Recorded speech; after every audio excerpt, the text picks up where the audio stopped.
very practical perspective, what you're going to see is to indicate root position, you get nothing. All right? So if there's no information, assume it's root position. If you see the little 6, that tells you it's in first inversion. If you see the 6-4, which indicates, again, that the base note to the top note is a 6th, and the base note to the middle note is a 4th. All right, so we keep the 4 to differentiate between these two, right? So the 6-4 indicates a second inversion. And that's really largely the base of our lecture. I'm trying to think what else. We can do a quick review of Roman numerals. Honestly, you're going to see both of these combined, so I think it's most useful if we go straight to the homework and talk a little bit about sort of using these all together.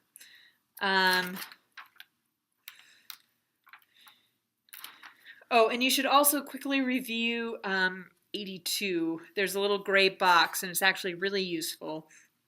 So if you see a sharp, a flat, or a natural sign alone beneath a bass note, right? So if you see this and a sharp, so it's going to indicate that a triad and root position with the third interval above the bass note is sharped.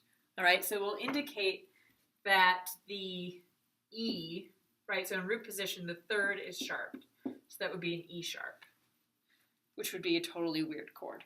But that's what it would indicate.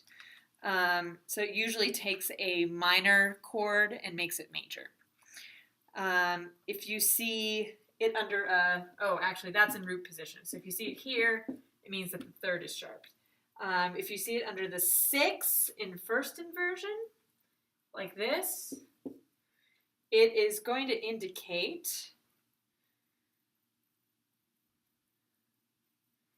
that the third interval above the bass note is sharp. So that would indicate that this guy is sharp, G sharp.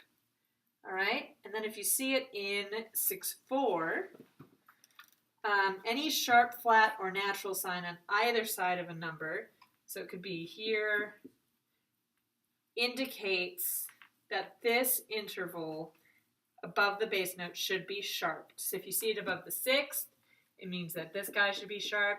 If you see like a flat next to the 4th, it means that this guy should be sharped, okay? It's never for the root. So yeah.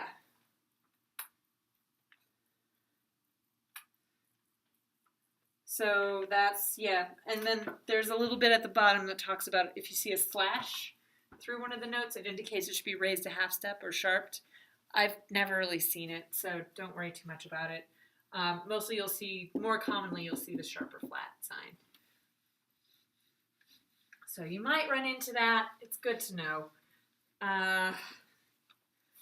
So let's jump to the homework and discuss what's going on there. In 4.7, which I do want you to do, they're giving you a chord and then they want you to sort of tell whether it's in first root or in what kind of chord it is, how it fits.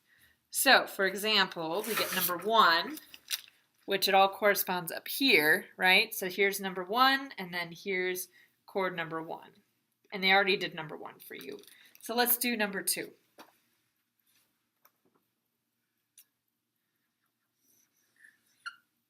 And they're spread out over both treble and bass. Oops. All right, so here is number 2.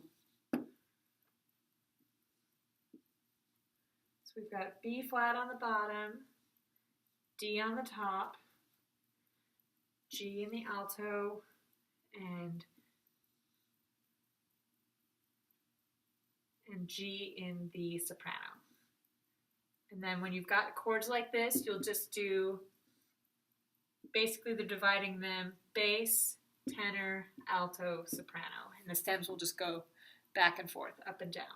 So the first step we have to do is put this into sort of our snowman position. So our notes are B flat, D, and we've got a G, right? So what is the absolute closest stack that we can do using these notes? So the least space apart. So that would be, here's a B flat, D's right up here on the line, and then we need to find the next line, right? So we could either do G up here, that's not going to be correct, or we can do G down here. All right, so we've got it. So we've got, here's our root, is G, B flat is our third, and then finally D is our fifth. All right, so if we go in, chord number 2, they're looking for the root. So all you do is write down G. This is the root. And all you have to do is plunk the letter in. And then it asks what type of position it's in. So which inversion is it? So notice our bass note is B flat, right? So what does that indicate? How does the B flat function in our root position chord? Well, it functions as the third, right? So if the third is in the bass, it means that we're in first inversion. So our chord is in the position first. Here, I'll do this. So our root is G, but we're in first inversion because our bass note is actually the B flat. It is not the root, right? Then we have to determine whether this is a major, minor, augmented, or diminished chord. So let's look at our root position chord again and determine. So from G to B flat is a minor third, and then from B flat to D is a major third, right? So we've got minor stacked on top of major, which it indicates that the type of chord is minor. So we have a minor triad, and then we're in the key of F major. So if we were in F major, right? So if we draw our little F major scale right here, we've got F, G, A, B flat, C, D, E, F, like that. And do you remember our Roman numeral analysis? So here's 1, capital 1, little 2, right? And A is 3, minor 3, capital 4, major 4, major 5, small 6, small 7, and then finally our 1, right? And I believe the 7 is going to be diminished, just like that. Right, so where does this function? So we've got our root is G, so then we just look at this, we say F, G. So G is going to be the 2 chord, G, B flat, D. So then the analysis symbol is lowercase 2, just like that. And you're going to add in the figured bass to indicate that it is the second chord and it's a first inversion. So 2, 6, just like that. All right? So that's all there is to it. It's got a few steps to it, but trust me, this is a really useful exercise. And then this week I'm going to give you a lot of practice on chords. So to do a little catching up. So that's 4.7. In 4.8, you're practicing the analysis. So putting in the figured bass and the Roman numerals. So in the case of the talus, I'll just do the first couple of measures.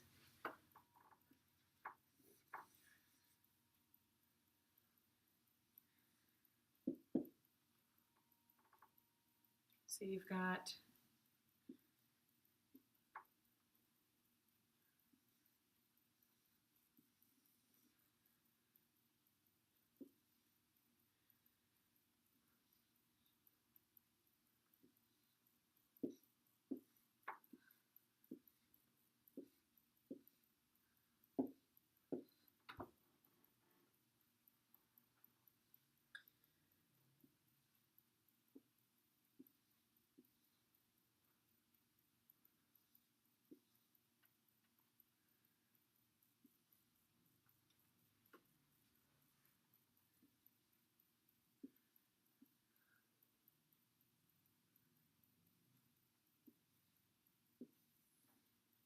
okay.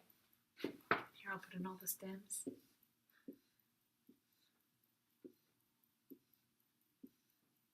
So when you have a unison where two parts are singing the same note, you just put one stem going up and one stem going down to indicate that one is the treble or the tenor note and the other is the bass note. Oh, whoops, this way. Wait, yeah. Sometimes this can be a little confusing. All right, so then all we're doing is we're putting in the analysis down here. So this is the really practical section of doing this. So I do want you guys to get a lot of practice doing this. So our key signature is F sharp. And our time signature is 4/2. It doesn't really matter. But it doesn't really affect the analysis at all. However, so what we do is we figure out what key we're in first. And it actually gives us that, so it's kind of nice. We're in the key of G major, 1 sharp.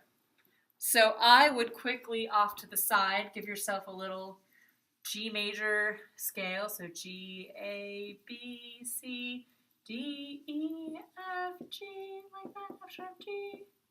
And then you've got 1, low 2, 3, 4, 5, 6, diminished 7, and finally 1 again, tonic. All right, so you just know exactly what's in what. Okay, so then we start analyzing. We pull these apart and just put them all into snowman position. So put them into the closest root position we can come up with. So our first note is E. So we've got E, G, a G, and a D. So if we put them all together, we've got an E and a G.